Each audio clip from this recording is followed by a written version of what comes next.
नमस्कार friends, foodie स्वातीमध्ये आपल्या सर्वांचं स्वागत आहे। आज आपण जर घरात काहीही भाजी नसली तरी पण एक चवदार अशी डिश बनवणार आहोत। तर चला तर मग रेसिपीकडे वळूया। आज आपण कोल्हापूर स्टाईल झणझणीत असं झुणका तयार करणार आहे। त्याच्यासाठी मी इथे लसूण, आलं, कांदा, टोमॅटो, कोथिंबीर आणि मिरची जी आहे ती छान अशी फाईन अशी कट करून घेतलेली आहे। तर चला तर मग रेसिपीकडे वळूया। यासाठी मी इथे कढईमध्ये तेल घातलेले। तेल आपल्याला भरपूर प्रमाणात घालायचं आहे। आपण नेहमी जितकं भाजीला घालत असाल तेवढंच। नंतर तेल गरम झाल्यानंतर आपल्याला त्यामध्ये जिरे, मोहरी आणि थोडंसं हिंग घालायचं आहे। छान असं हिंग आपलं तळून गेलं पाहिजे। नंतर आपण त्यामध्ये जे आलं कट केलेलं होतं आणि लसूण, शक्यतो आपण कुटून देखील घेऊ शकतात, पण असे छान कट करून घातले तर खूप छान चव येते। आलं आणि शक्यतो आलं जे आहे ते आपण किसून पण घेऊ शकतात जर आपल्याला कट करायला प्रॉब्लेम जात असेल तर। पण मी इथे फाईन असं चॉप करून घेतलेलं आहे आलं आणि लसूण। ते छान असं तळत आल्यानंतर आपल्याला कांदा सोडून द्यायचा आहे। कांदा स्पेशल झुणका आहे म्हणून आपण कांदा जास्त प्रमाणात वापरलेला आहे। नाहीतर आपण कांद्याची क्वांटिटी जी आहे ते आपण आपल्या आवडीनुसार कमी किंवा जास्त करू शकतात। इथे मी थोडीशी ढोबळी मिरची ती देखील कट करून घेतलेली आहे। आपण लाल बनवू शकतात किंवा फक्त हिरवी मिरचीचं देखील बनवू शकतात। आता मिरची जी आहे ती तळत आल्यानंतर मी इथे कांदा आणि टोमॅटो जो आहे तो सोडून दिलेला आहे। छान असं आपल्याला त्याला परतून घ्यायचं आहे आणि थोडंसं मीठ घालायचं आहे, जेणे की कांदा आणि आपला टोमॅटो जो आहे ते पटकन छान असं तळून जाईल, कच्चं राहणार नाही आणि नरम पडेल। तर छान असं आपल्याला त्याला तळून घ्यायचं आहे। एका साईडला आपण बेसन पीठ जे आहे ते काढून घेऊया वाटीमध्ये। अगदी चटपटीत अशी डिश आहे। मुलांना जरी आपण ही टिफिनला दिली तर मुलं ओळखणार देखील नाही की काय बनवलेलं आहे। अगदी सुंदर अशी चव झालेली आहे आपल्या ह्या झुणक्याची। आणि जर आपण हा झुणका जो आहे तो गरम गरम भाकरीसोबत किंवा पोळीसोबत जर आपण सर्व केला तर खूप सुरेख चव लागते। त्यासमोर भाजी देखील फेल आहे। तर आपण नक्की ही रेसिपी ट्राय करा। फक्त आपल्याला तेल जे आहे ते छान असं छान क्वांटिटीमध्ये घालायचं आहे। त्यामुळे आपला झुणका जो आहे तो आपला असा छान सुटसुटीत आणि मोकळा होणार आहे। आता कांदा टोमॅटो व्यवस्थित परतल्यानंतर मी इथे हळद घातलेली आहे आणि तिखट आपण आपल्या आवडीनुसार घालू शकतात। आणि आणखीच आपल्याला जर थोडीशी त्याला भाजीची टेस्ट द्यायची असेल तर आपण इथे धनी पावडर घालू शकता आणि किंवा जर आपल्याकडे कोल्हापुरी मसाला असेल ते देखील घालू शकतात आपण। पण मी इथे फक्त तिखट घातलेले आहे, जेणे की जी त्याची रिअल टेस्ट आहे ती येईल।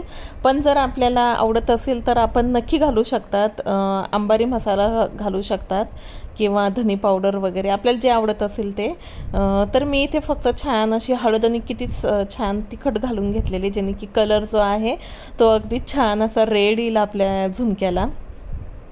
आता आपल्याला बेसन पीठ जे आहे ते थोड्या थोड्या क्वांटिटीमध्ये सोडायचं आहे। बघू शकतात मी अगदी 2 ते 3 चम्मच असे सोडते आणि लगेच परतून घेते। एकदाच नाही घालायचं आहे, जितकं आपलं त्या तेलामध्ये बेसन पीठ बसेल तेवढंच आपल्याला घालायचं आहे। बघू शकतात तेल जे आहे जास्त घातल्यामुळे अजून पण बेसन पीठ आपण जितकं पण घालते तरीसुद्धा ते सुकं होत नाही आहे आणि छान असं मिक्स होऊन जातं आहे।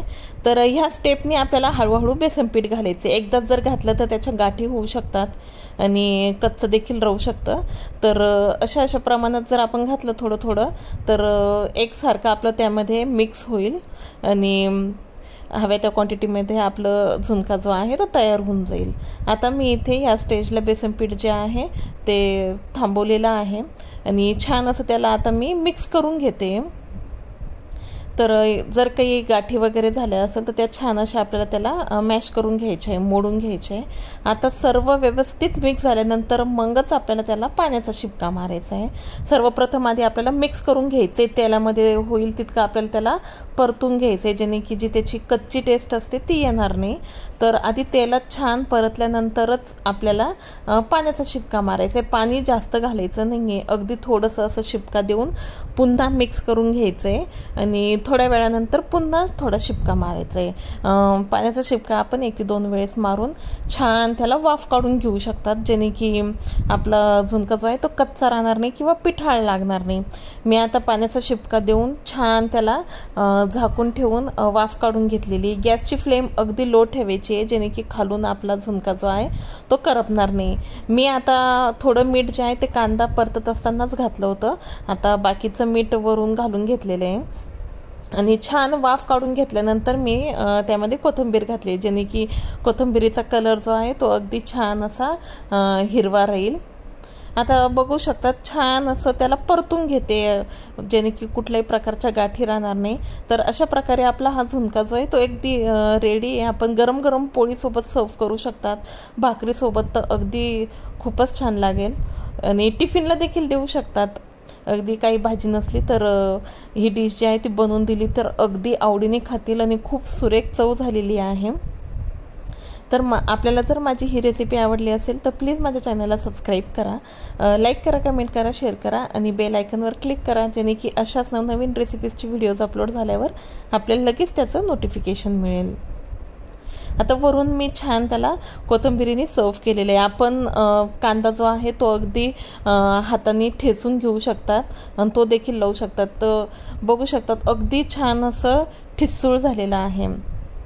तर आपल्याला माझी ही जर रेसिपी आवडली असेल तर प्लीज माझ्या चॅनलला सबस्क्राईब करा, लाईक करा, कमेंट करा, शेअर करा आणि बेल आयकॉनवर क्लिक करा। थँक्यू।